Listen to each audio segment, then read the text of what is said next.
Twitter analysis. Kodali Nani పరిచయం అక్కర్లేని పేరు, వైసీపీ ఫైర్ బ్రాండ్. ఇప్పుడు కొడాలి నానిని అరెస్ట్ చేయబోతున్నారట.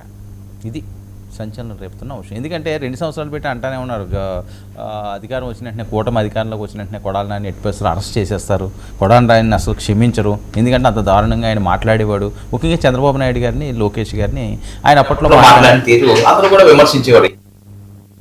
పరంగా మాట్లాడవచ్చు కదా అని ఆయన అయితే డైరెక్ట్గా అటాక్ మోడ్లోకి దిగిపోయేవాడు. కొన్ని అబ్యూజ్డ్ మాటలు కూడా ఉండేవి, ఓడాడు, ఆడ పిచ్చిగాడు, బొల్లుగాడు, అది ఇది అని చెప్పలేం మనం. సో ఈ నేపథ్యంలో అధికారంగా నిజంగా కూటమికి వస్తే, అప్పట్లో వైఎస్ఆర్సీపీ ఉన్నప్పుడు కూటమికి అధికారం వచ్చిన వెంటనే అరెస్ట్ చేసే లిస్టులో ఫస్ట్ వరుసలో కొడాలి నాని ఉంటారు. ఇది అప్పట్లో జరిగిన టాకు. 2 సంవత్సరాలు దాటింది, అదేం లేదు. సో ఆ తర్వాత ఆయనకి ఆరోగ్యం బాగోకపోవడం, ఇవన్నీ కూడా మనం చూసాం. సరే, అందరూ ఆరోగ్యంగా ఉండాలి, అందరూ మంచిగానే ఉండాలి. సరే, గతం ఏదో జరిగిపోయింది.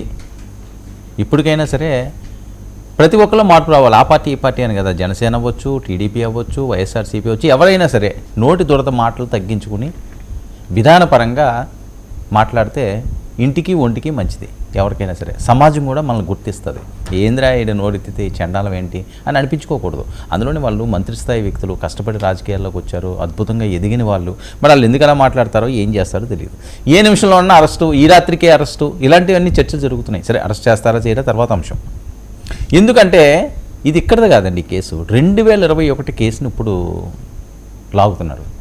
ఎందుకంటే ఎలక్షన్ కమిషన్ మీద మాట్లాడిన మాటలు, అప్పట్లో చంద్రబాబు నాయుడు గారి మీద మాట్లాడిన మాటలు, తప్పులు జరిగినాయి పంచాయతీ ఎన్నికలకు సంబంధించి, అది ఇప్పుడు వెలుగులోకి వస్తున్నది. అప్పుడే కేసు పెట్టారు, విచారణకి ఇవి ఆదేశిస్తే వైఎస్ఆర్సీపీ ప్రభుత్వం ఉంది కాబట్టి ఆ విచారణకి అలౌ చేయలేదు. సో ఇప్పుడు ఏంటి, మళ్ళీ కొడాలి నాని గారు వాయిస్ రైజ్ చేస్తున్నారు.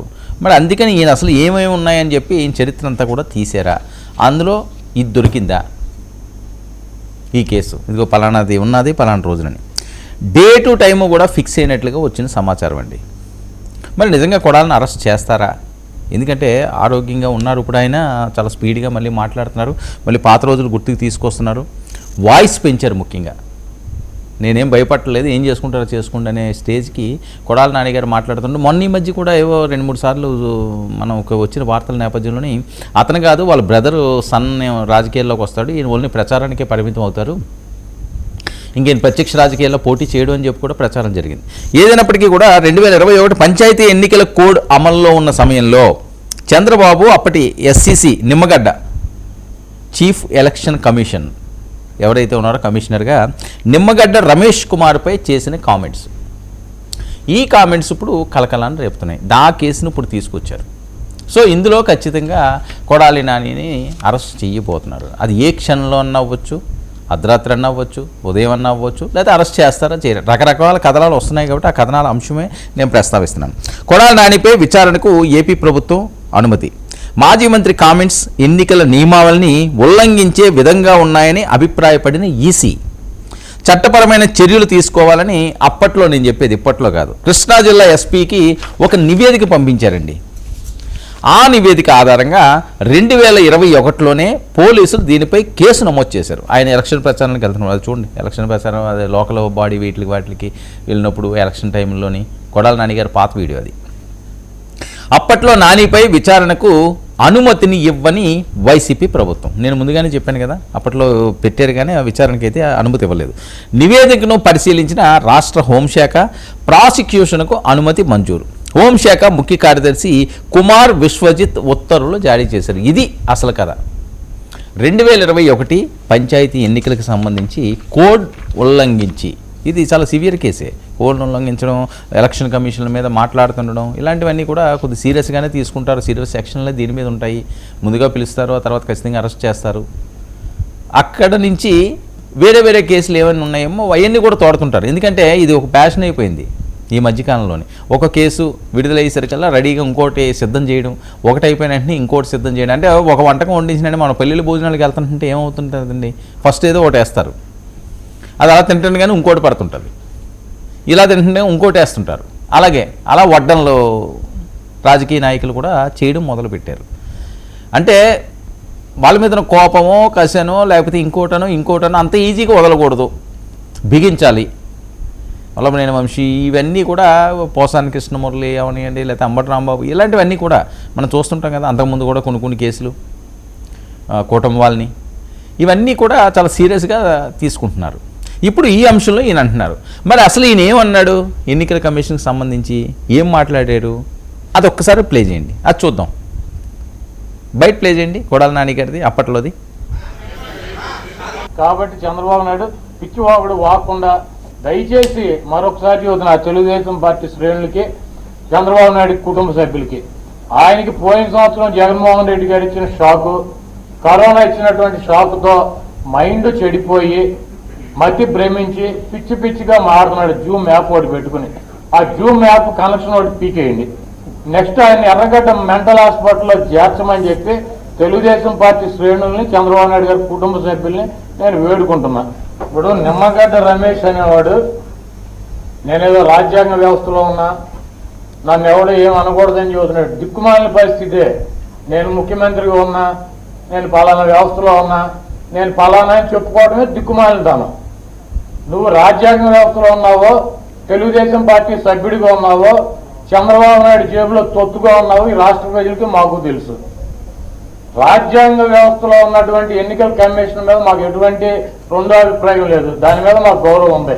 కాకపోతే పందికొక్కుల్లాగా చంద్రబాబు నాయుడు హయాంలో పదవికి పనికి రానటువంటి నిరుద్యోగులు ఇంకొక 3 నెలలను 2 నెలలను రిటైర్ అవుతాడు అనుకున్నటువంటి ఈ రమేష్ని తీసుకొచ్చి మనం ఉన్నా పోయిన ఒక 5 సంవత్సరాలు 6 సంవత్సరాలు ఉంటాడు ఈ పదవులు అని చెప్పి ఇట్లాంటి దొంగలను తీసుకొచ్చి ఆ రాజ్యాంగ వ్యవస్థలో ఉన్నటువంటి ముసుగుల్లో పెట్టాడు. వీళ్ళందరూ కూడా చంద్రబాబు నాయుడిని కాపాడుకోవటానికి రాజ్యాంగాన్ని పక్కన పెట్టారు, ఆ వ్యవస్థలను పక్కన పెట్టారు, ఆ ముసుగు కూడా తీసేశారు. తీసేసి చంద్రబాబు నాయుడు కూర్చోమంటే కూర్చోవటం, నుంచోమంటే నుంచోవటం, ఎన్నికల ప్రక్రియ ఆపమంటే ఆపటం. ఎవరిని అడిగి ఆపాడండి ఎన్నికల ప్రక్రియ? రాష్ట్ర ప్రభుత్వంతో సంప్రదించవలసిన లేదా? ప్రతిపక్ష నాయకుడు చంద్రబాబుతో సంప్రదిస్తాడా? జగన్మోహన్ రెడ్డి గారు రాజ్యాంగ వ్యవస్థలో లేడా? ఆయన ముఖ్యమంత్రిగా ఈ రాజ్యాంగ వ్యవస్థలో ఉన్నటువంటి ముఖ్యమంత్రిని ఫ్యాక్షనిస్ట్ అని ఎలా సంబోధిస్తాడు అతను? అదేవిధంగా ఈ ప్రభుత్వంలో నాకు హాని కలుగుతుంది, నా సెంట్రల్ గవర్నమెంట్ నుంచి ఫోర్స్ ఏమని చెప్పి ఇక్కడ ఉన్నటువంటి రాజ్యాంగ వ్యవస్థలో ఉన్నటువంటి ఈ ప్రభుత్వాన్ని ఎలా అవమానిస్తాడు? ఆ రోజు అతనికి తెలియదా? ఈ రోజు అతను రాజ్యాంగ వ్యవస్థలో ఉన్నాడు, మంత్రులు తీరుతున్నారు. కుక్కని తీసుకొచ్చి సింహాసనం మీద కూర్చోబెడితే ఆ సింహాసనానికి గొప్ప విలువేం రాదు, అది కుక్కే, అది కుక్క, దాని తోక వంకరు. ఆ సింహాసనం పరువు కూడా పోద్దు, కానీ కుక్కను తీసుకొచ్చి సింహాసనం మీద పెడితే ఆ సింహాసనం ఏమి వెలిగిపోదు. రమేష్, నిమ్మగడ్డ రమేష్ అని అతను కూడా కుక్కలు అంటాడు, అతను తీసుకొచ్చి ఆ సింహాసనం మీద కూర్చోబెట్టారు. అతన్ని తొలగించి లేకపోతే అతను రాజీనామా చేస్తే ఆ వ్యవస్థకి, రాజ్యాంగ వ్యవస్థకు మళ్ళీ గౌరవం పెరుగుతుంది. లేకపోతే దీనికి కాబట్టి ఇదండి కొడాలి నాని గారు మాట్లాడిన మాటలు. ఆయన ఏంటి మరి ఆ ఫ్లోలో మాట్లాడేస్తారో లేకపోతే మరి ఆలోచించరో. ఒక ఎస్సీసీ, ఆయనకు ఒక పదం ఉంది, రాజ్యాంగపరమైన పదం ఉంది. ఏమైనా తప్పు జరిగిన ఈ తప్పు జరుగుతున్నదని చెప్పి ఐరాదానికి కంప్లైంట్లు పెట్టుకోవచ్చు, లేకపోతే వేరే రకంగా చేయొచ్చు. కుక్క, పంది కొక్కు, ఏంది భాషలో ఏం చెప్పాలనుకుంటున్నాం మనం? ఎన్నిసార్లు మాట్లాడుకున్నా ఇదే తంతు. కుక్కలు, పంది కొక్కులు, ఎర్రగడ్డ మెంటల్ హాస్పిటల్కి వెళ్ళండి, వాళ్ళని ఏమని ఎర్రగడ్డ మెంటల్ హాస్పిటల్లో పెట్టమనండి. అల్లప్పుడు ఏదో ఆయన జైల్లో ఉండి మస్కిటో మ్యాట్ ఏదో అడిగితే దానికి నిన్ను దోమలు కొట్టకపోతే రంభా బోరోస్ వచ్చి, ఎన్నిసార్లు ఈ ప్రస్తావన వచ్చిందో, రంభా బోరోస్లు వచ్చి నీకేదో చేస్తారా అని మాట్లాడడం ఒక సీఎం స్థాయి వ్యక్తిని. ఏమొచ్చింది దానివల్ల? కట్ చేస్తేని ఏమొచ్చింది? ఓటమి తప్పించి ఏమైనా వచ్చిందా? ఎందుకు మనల్ని వ్యతిరేకించారు? కొడాలి నాని గారు కాదు, ఇలా మాట్లాడి ఎవరు మాట్లాడినా సరే ప్రజలు చూస్తుంటారండి నియోజకవర్గంలోని. కొంతవరకే భరిస్తారండి. మనమన్నా సరే మన సొంత బ్లడ్ రిలేషన్ అన్నా కొంతవరకు మనం భరించగలం, కొంతవరకే. కొంత బాగా ఓపిక ఉన్న వాళ్ళు ఇంకొంత భరిస్తారు, అంతే కదా. తర్వాత బయటికి తగిలేస్తారు,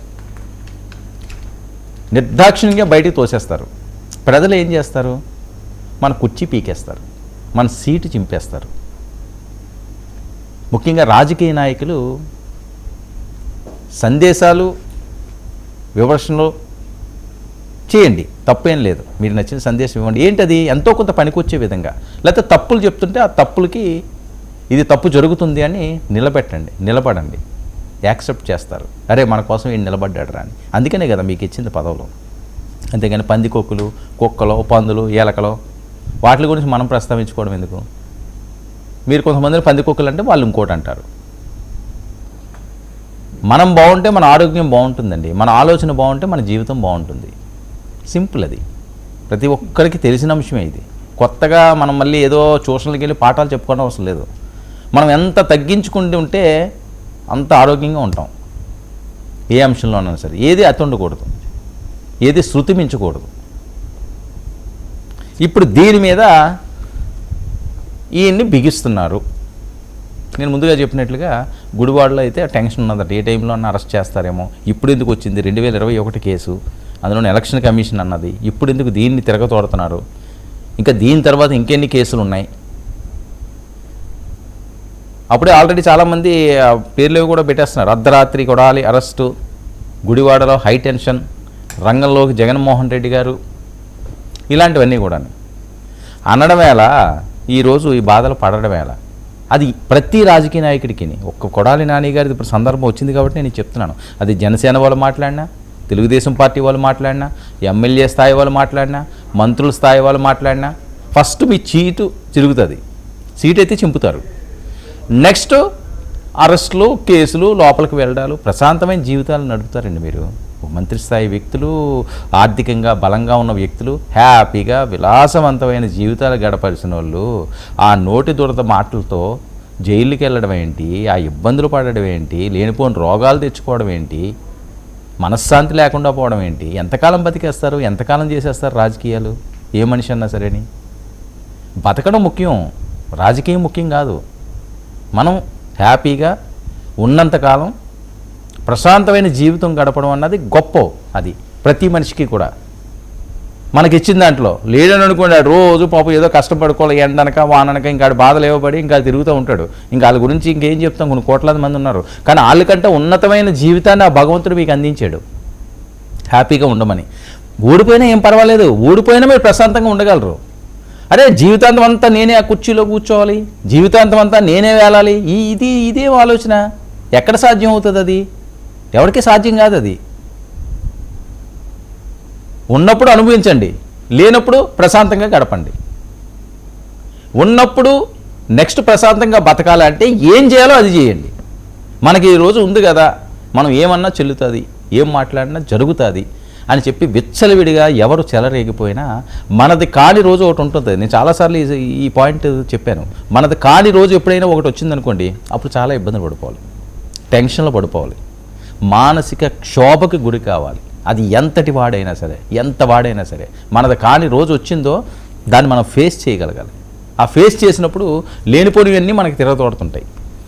మరి నిజంగా ఆయన అర్ధరాత్రి అరెస్ట్ చేస్తారా, లేకపోతే అరెస్ట్ చేయరా, విచారణకు పిలుస్తారా, జగన్మోహన్ రెడ్డి గారి రియాక్షన్ ఎలా ఉంటుంది చూడాలి. ఏదైనప్పటికీ కూడా రాజకీయ నాయకులు కాస్త అదుపులో ఉండి, తప్పు జరిగిందనుకోండి ఎలక్షన్ కమిషన్ నిలదేయండి. ఇదిగో ఎలక్షన్ కమిషన్ తప్పు చెబుతుంది, కుక్కలు, పందులు, ఏలకలు ఇవన్నీ ఎందుకండి? వాళ్ళని ఎందుకు వీళ్ళతో పోల్చుకోవడం? అనవసరమైన మాటలు కదా. చూద్దాం మరి నాని గారు అరెస్ట్ ఎంతవరకు